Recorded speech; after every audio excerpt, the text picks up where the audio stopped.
Qui sont les artistes? Pourquoi ils font ça? Ils sont des milliers autour de nous. Je m'appelle Michael Doucet, je suis peintre depuis une quinzaine d'années, je travaille à Paris et non c'est pas ça, je fais sifflanter. C'est bien ça. Non parce que j'ai dit je travaille à Paris, je travaille au ventre de la baleine à Pantin et j'habite à Paris. Alors non, ne pas peindre pour moi c'est pas possible.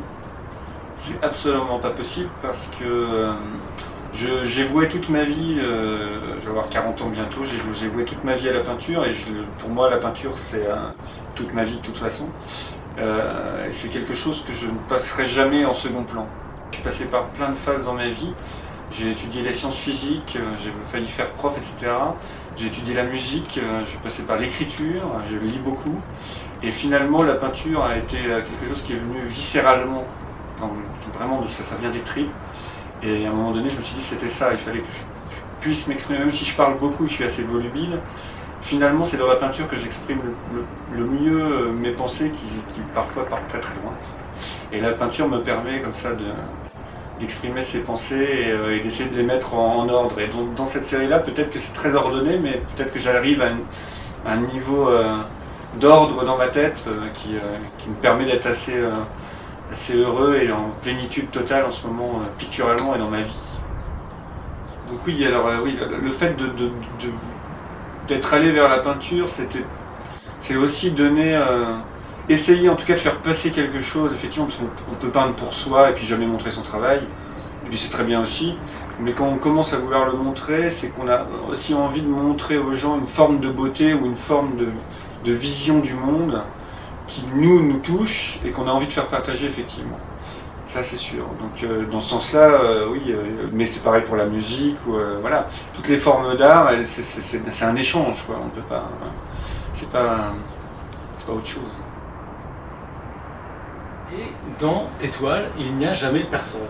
Il n'y a pas d'être humain. Alors où sont-ils? Où sont-ils partis?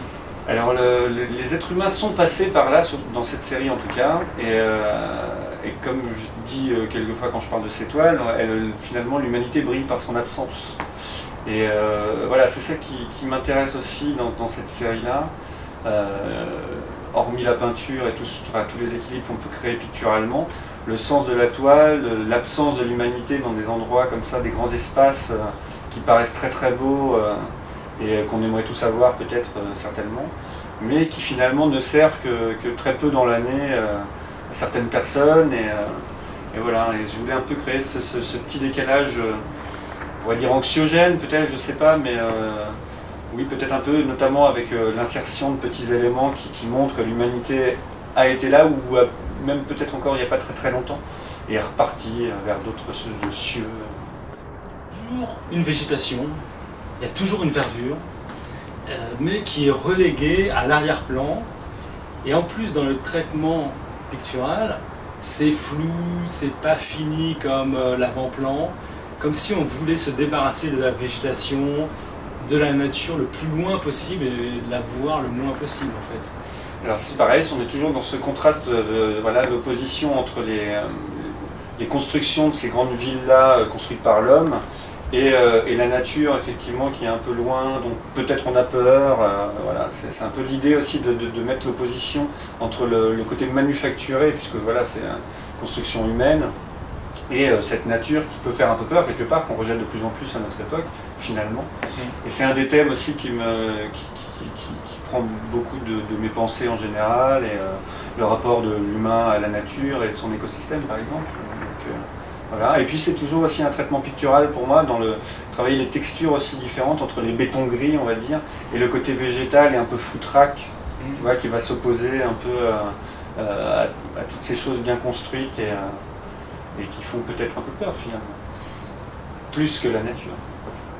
Devenir bleu, sauf ça va devenir noir, ça aussi. Ça c'est une petite étude qui va, tu vois, pour ça. Voilà, ça va être rayé. Okay. Ouais, tout ça va être bleuté. Ouais. En fait voilà, c'est une ambiance de nuit quoi, donc ça va, c'est un peu l'idée.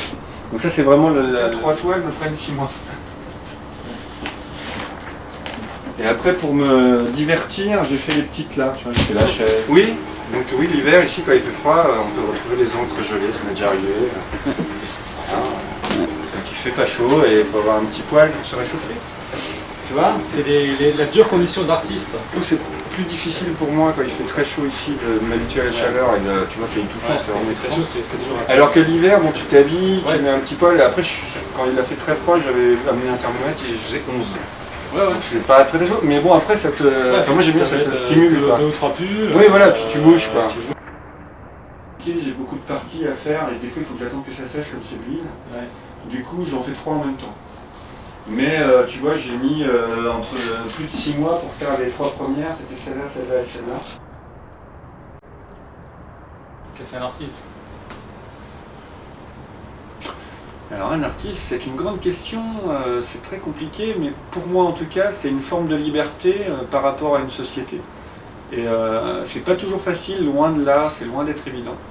Mais ça te permet quand même d'avoir toujours du recul par rapport aux choses et de réfléchir, d'amener éventuellement des idées et voilà, d'être créatif aussi. C'est ça. Depuis quelque temps, je réfléchis à la créativité dans l'art. Et finalement, plutôt que l'uniformité. Et donc la créativité, même si finalement un artiste peut être un artiste brut, mais du moment où c'est créatif, pour moi, c'est déjà on amène quelque chose de différent et une forme de poésie qui peut plaire ou pas, mais qui en tout cas qui est là et qui amène une nouvelle énergie.